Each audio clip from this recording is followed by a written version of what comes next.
Welcome to Public Forum, a community outreach program produced by North Idaho College located on Lake Coeur d'Alene. Featuring guests from around the globe addressing a wide variety of subjects, Public Forum serves to educate and enlighten. Please join host and moderator, political scientist Tony Stewart, in welcoming today's guests. We're pleased to welcome to today's program. Last week, our guest was Congressman Butch Otter of the 1st Congressional District in the state of Idaho. This week, we're very pleased to welcome to the program the leading Democratic candidate for the Democratic nomination for the 1st Congressional District to oppose Congressman Butch Otter. It's very important to us on this program to have both sides of the issue. We welcome to the program Betty Richardson. She is a native of Idaho. She was born and grew up in Lewiston, Idaho, and she graduated from the University of Idaho with a BA degree in political science, the magna cum laude. Following that, she went to law school and is an attorney, going to and graduating from Hastings College of Law. And upon returning to Idaho, where she practiced law, in 1991, Governor Cecil Andrus appointed her as the attorney member of the Idaho Industrial Commission, where she worked on numerous issues dealing with workers. In the 1990s, for 7 years, she served as the United States Attorney for the District Court for the state of Idaho, and was renowned for her work, particularly in combating abuse of drugs in our state, among other issues. Betty, welcome to the program. We're very happy to have you with us. Thank you so much. I'm thrilled to be here. And as always, I'm pleased to have our regular panelist, Janelle Burke, and she will start the questioning today with our guest, Betty Richardson. Betty, there are many qualifications for public office. Can you tell us what some of your qualifications are? I can. Thank you, Janelle. I think that probably the most important qualification is being really connected with the people you want to represent. I grew up in Lewiston. I attended the University of Idaho. I spent half my life in northern Idaho, and it's always wonderful to be back in this part of the state. I've also spent half my life in southwestern Idaho, and I think that this is one of the most beautiful, diverse, and interesting districts anywhere in the country. Because I've been an attorney, because I've had an opportunity to work at the Industrial Commission and to be United States Attorney for Idaho, I've had a unique opportunity to have leadership roles in public service, and I've been very grateful for those opportunities. At the Industrial Commission, I administered the Idaho Workers' Compensation Law. We handled unemployment appeals, and I came to see what it meant to families in a very real sense when a breadwinner was injured or unemployed. As United States Attorney for Idaho, I prosecuted all federal crimes in Idaho, and I also defended the United States agencies when either the agency or an employee of the agency was sued.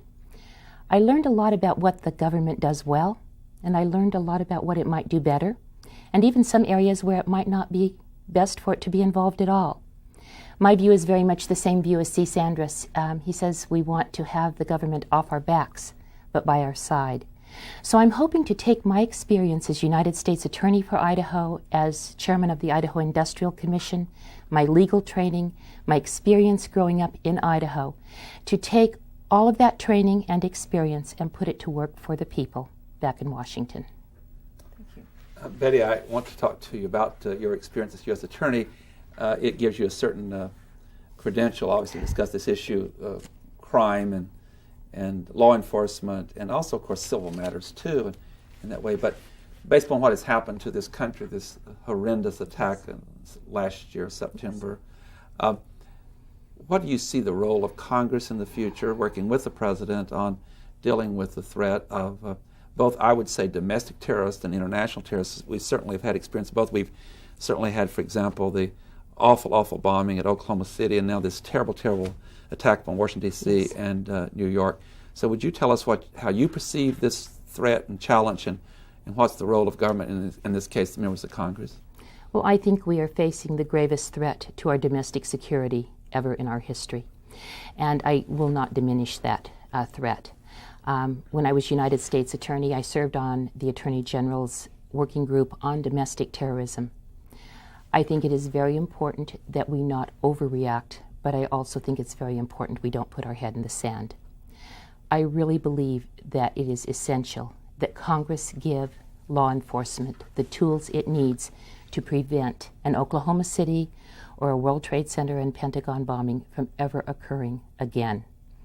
And to that end, I really disagreed with Mr. Otter when he cast a vote against the president and out of sync with the other 3 members of the Idaho congressional delegation.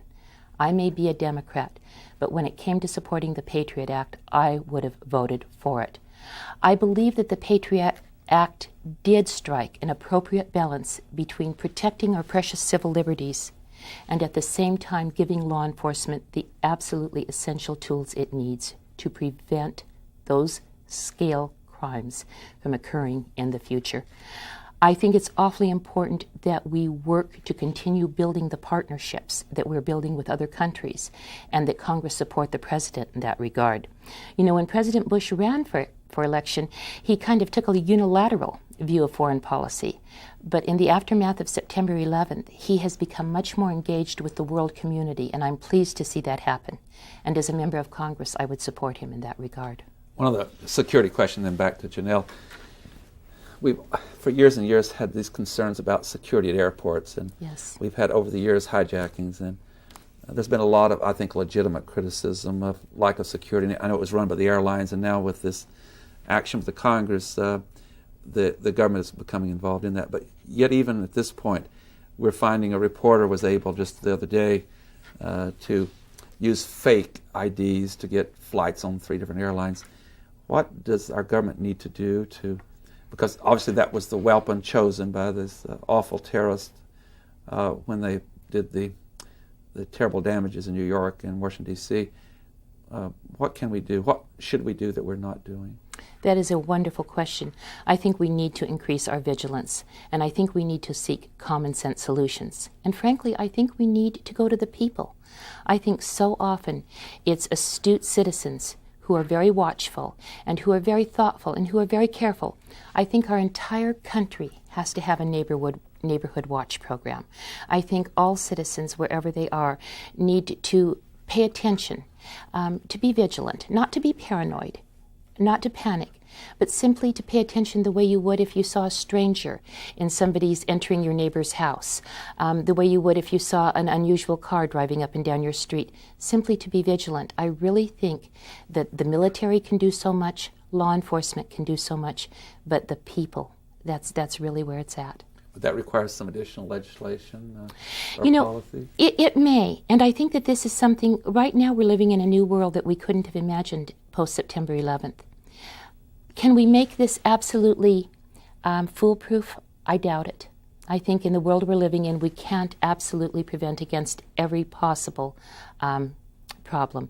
But I do think that there is so much more we can do. Legislation's part of the answer, but I think attitude and approach and education is part of the answer too. Thank you. Janelle Burke.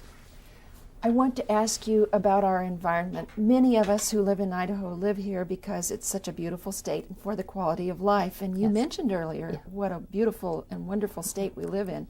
What about our environment, and what would you do to protect it?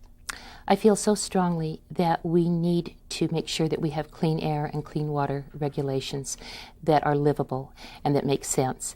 And this is the most gorgeous district, from the Schweitzer Basin to the Owyhee Canyon lands. Idaho's 1st Congressional District is as beautiful as they come.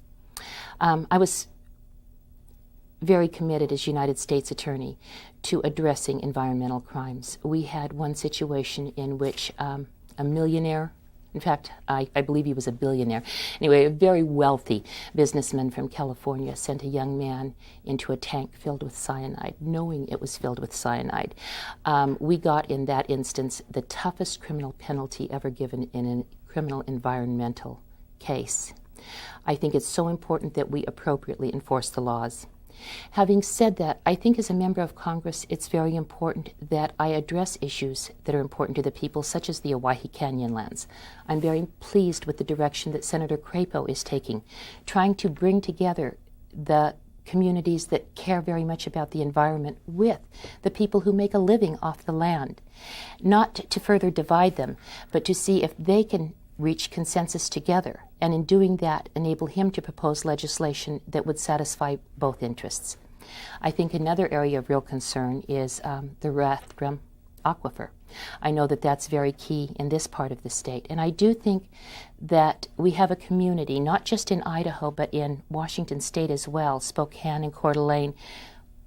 We have to make the right decision. We get one shot at this, and it is so important that we have the knowledge and the science to make that right decision. I think the United States government, because this is an interstate matter, could do so much to help provide the funding to ensure that the study is complete and thorough. I think it behooves us to take the time we need to make the right decision.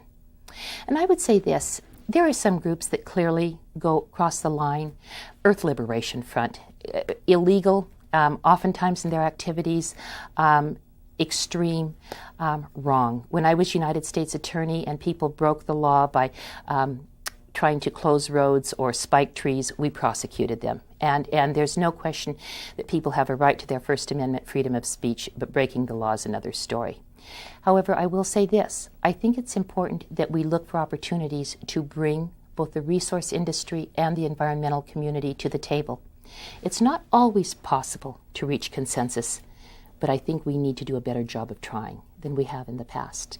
So I'm very committed to focusing my attention in this area. And I was very disappointed to read in Butch Otter's response to a questionnaire in the 2000 election that he actually thought that states should have veto power over federal regulations. I think that's wrong, and I think that would be a disaster.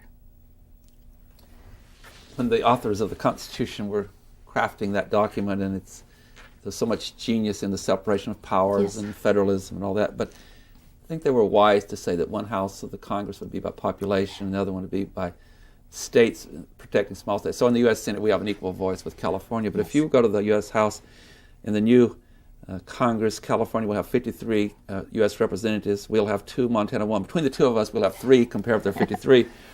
So to be successful, I would certainly suggest in the Congress you would have to have some kind of way of working with the large states because they certainly dominate the representation of the lower house. You've hinted at that when you're talking about working with Washington in relation to one issue, but how would you perceive your role from a very, very small state to increase influence with those delegations from California, Texas, New York, Illinois, etc.? Well, I think first of all, being a good student of the issues, being a good advocate for Idaho. As an attorney, you learn to be an advocate for your client. And I would be a very strong and effective and articulate and well-informed advocate for Idaho. Mr. Otter has been in public life since 1972. And I think most Idahoans would be hard-pressed to point to a single thing that he's accomplished for Idaho. I think that it's important to be an articulate spokeswoman. I think it's important to reach out to other people, to build partnerships, to build friendships, to express an interest in issues that are important to them, so that in turn they will express an interest important to us. I think it is very significant that as United States Attorney, I was selected to serve on a number of committees, the Native American Issues Subcommittee, the Juvenile Justice Subcommittee, the Committee on Domestic Terrorism, the Environmental Crime Subcommittee, all involving working closely with people in other states to get the job done. I've shown I can do that. I believe strongly in reaching out to other people. I think that when you get to Congress, it's so important that you have credibility. And I will offer credibility when I serve Idaho in Congress. If you are successful in your race, you'll be assigned to standing committees. And a two-part question. One is that what you consider the most important issues to protect Idaho's interests, and what committees would you prefer to serve on to protect those interests? Tony, the 3 most important issues to me in this campaign are national security, jobs in the economy, and education. And I would look to be appointed to committees that would enable me to address those issues. I also think that it's very, very important that we address some health care issues. I believe very strongly in the need for a meaningful Patient's Bill of Rights. And I also think it's very important that we provide a prescription drug benefit to our senior citizens. My mom passed away last March. And I know, my husband and I were both attorneys. And we are fairly capable of reading complicated regulations. But I can tell you, 2 attorneys had trouble making heads or tails out of those regulations. We need to find a way to make the health care system, and particularly as it affects older Americans, make sense and be user-friendly. Janelle Berg. I want to follow up with the economy. The experts can't even seem to agree on where we are with this economy. And so what kinds of things would you like to see happen with the economy? Well, first of all, I would have voted to give an economic stimulus package with targeted tax cuts that would have gone to working families, the people who aren't making millions of dollars, as opposed to Exxon and Enron and the big companies, many of whom pay little in taxes and who got a tremendous windfall. You know, during World War II, Congress passed an excess profits tax. In the aftermath of September 11th, Congress passed an excess profits windfall. And I think that is wrong. I would have voted against that proposal because I do think it gave billions in benefits to corporations that were already making tremendous profits, but that the real economic stimulus should go to people who are making $7, $8, $9, $10 an hour and who need to pay the dentist and the doctor and buy groceries and put shoes on their kids' feet. That's the people who needed a tax break, not the other way around. That's the first thing. The second, I really think that we need to look at ways to create new jobs. I would have voted against fast-track legislation. Mr. Otter voted for it. I think it's very important that we not export American jobs overseas. I think it's important we work with other countries and, to the extent possible, develop markets. But when we're starting to export American jobs, good-paying jobs, overseas, and workers over there work for a fraction of what our workers do, the environmental regulations aren't in place, our country loses, and those countries really don't benefit. I think that we need to find a way to keep good jobs at home, create more jobs, and provide economic stimulus to the people who pay the bills. We're taping this program March the 4th, and it's going to air on different stations at different times, just like Congressman Otter's program airs one place early March and the end of March, another one. The attention of the American people certainly is on Enron and what happened there. There's been a number of other rather large corporations, another one in particular, that took bankruptcy with the same kind of questions surfacing. I don't know when we'll know, if ever, the answer to all the intricacies of what happened, but certainly it is something that the American people are very disturbed about, and particularly the fact that there were such regulations that permitted, I understand from a legal perspective, for the top maybe 100 executives of Enron to be able to sell or to transfer stock while the other stockholders were not allowed to do so, and by the time they could sell, the stock was worth nothing. And so people's retirement was lost, and employees for their future was devastated. Like one woman went from 700,000 to 4,000. Yes. Does this not cry out for some kind of national legislation? If it does, what would you propose, how we protect both employees and stockholders with their future and their retirement? That's an excellent question. Briefly, let me simply say that I think that it is a crime. It may not be legally a crime, but I think it's morally a crime when you can have that kind of corporate greed and you can have hundreds, if not thousands, of employees who have invested their entire lives with a company and played by the rules and had an expectation that there would be a retirement benefit, that there would be some security, only to find that the rug had been pulled out from under them. That is simply wrong. And I think that for those people who are the victims of that, we need to do what we can to provide unemployment benefits and to provide some kind of coverage. But never again should a company be able to manipulate and exploit and really extort their workers the way that that Enron did in this instance. It was simply wrong. And I would say something more here. I think that there are a lot of facts we have yet to find out, but the role of corporate money in politics is appalling. I would have been a vote for campaign finance reform. I am so pleased that Shays Meehan passed the House. Butch Otter voted against campaign finance reform. And I think that the corrosive effect of big money in politics is really undermining a government for, by, and of the people. And so I would say that that's another area that really distinguishes us, and I think that's an area that when we look at some of these companies that are treating their shareholders and their workers with such disregard, we need to also look at what their political agenda is. Thank you. Janelle. please address two issues in this round of questioning. One would be health care, and the other one would be education. Those are two a little bit different subjects, but what is your position with regard to health care?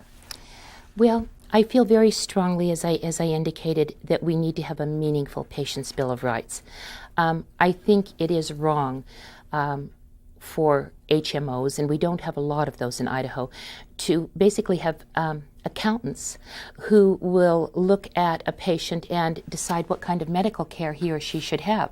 This person is not trained in medicine. This person is not a doctor. This person is not a professional to make a decision that an operation or an intervention is needed. Yet oftentimes accountants make a decision, sometimes life and death decisions, and that's simply wrong. Medical care should be between a person's doctor and the patient and the patient's family, and not some bean counters. I have respect for the accounting profession, but I think that it has its place, and I think that the medical profession has its place. And I don't think the medical profession should be held hostage to HMOs. That's the first. I also really believe that our senior citizens need to be able to turn to the government for the kind of health care that Medicare provides, and to include in Medicare a prescription drug benefit. Prescription drugs are so expensive, we all know that.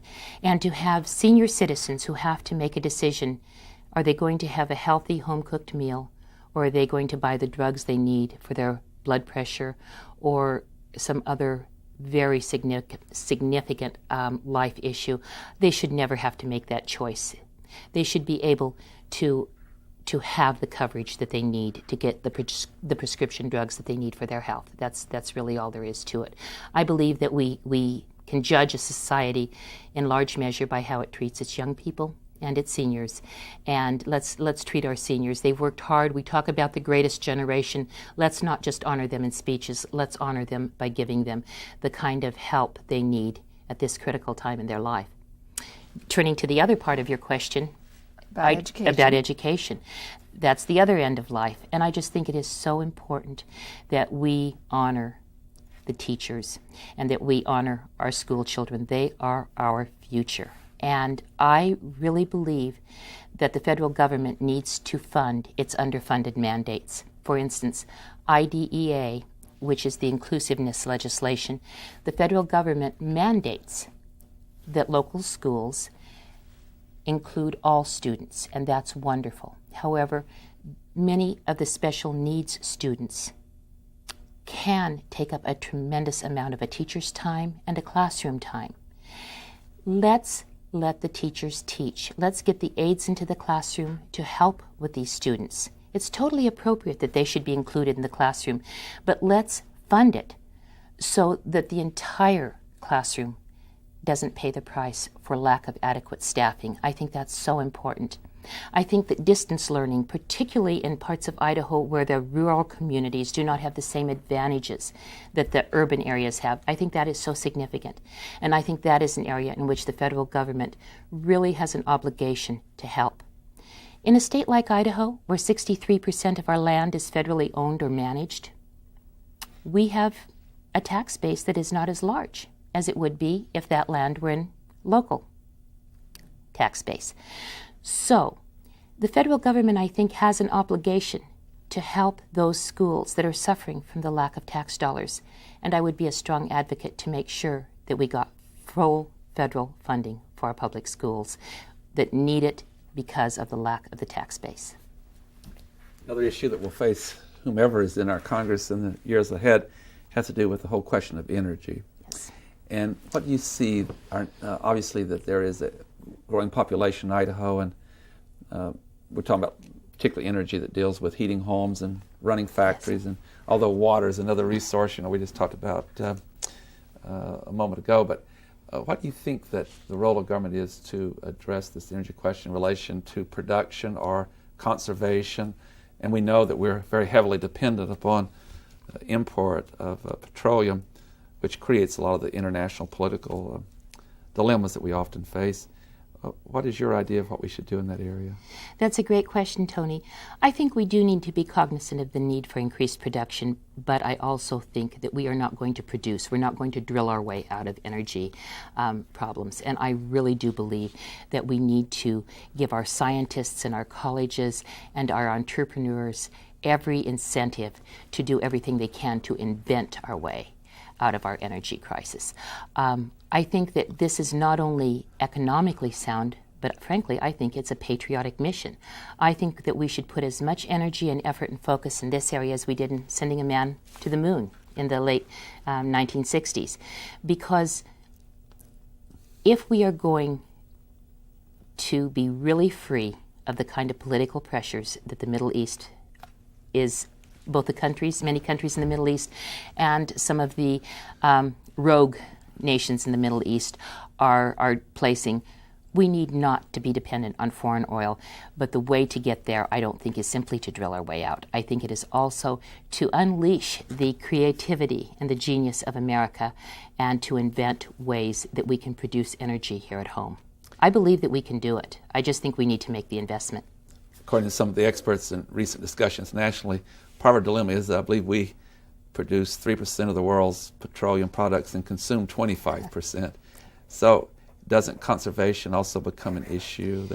Conservation is absolutely key. And you know, I saw a political cartoon the other day, and it had one person driving a huge vehicle, and I'm not opposed to huge vehicles, but it wasn't a gas-effective vehicle, and but it had all sorts of flags all over it. 20 seconds. Oh, and the other car was a real small one with no flags, and it said, "Which one's the Patriot?" I think the idea is the Patriot's the person who's conserving energy, because then we're not dependent on foreign oil. Betty Richardson, on that note, on behalf of Janelle Burke and our staff, thank you for being with us today. We appreciate your time. Ladies and gentlemen, as I indicated last week, our guest was Congressman Butch Otter, the Republican Congressman of the 1st District of Idaho. This week we've been able to interview Betty Richardson, who is the leading candidate for the Democratic nomination, which will be decided in May, and it's highly possible that she's going to be the candidate for the Democratic Party. We hope you've enjoyed these two programs when we've tried to discuss some of both national and international issues for the people of the 1st Congressional District of Idaho, although many of our viewers are in Idaho's 2nd Congressional District or in other states, but certainly these issues are relevant to wherever you live. They are national and international issues, and we've very much enjoyed bringing these two programs to you, and in the future we will bring some other programs to you dealing with other public officials and the issue of public policy. I'd like to invite you to be with us again next week at the same time, and we will turn to yet another issue. Until then, please have a good week. I am Tony Stewart. Recorded on the campus of North Idaho College, Public Forum is the longest-running entirely college-produced program on PBS. Each episode is pre-recorded live and is an educational outreach from North Idaho College. Please join us again at this same time next week for another edition of Public Forum on this public television station.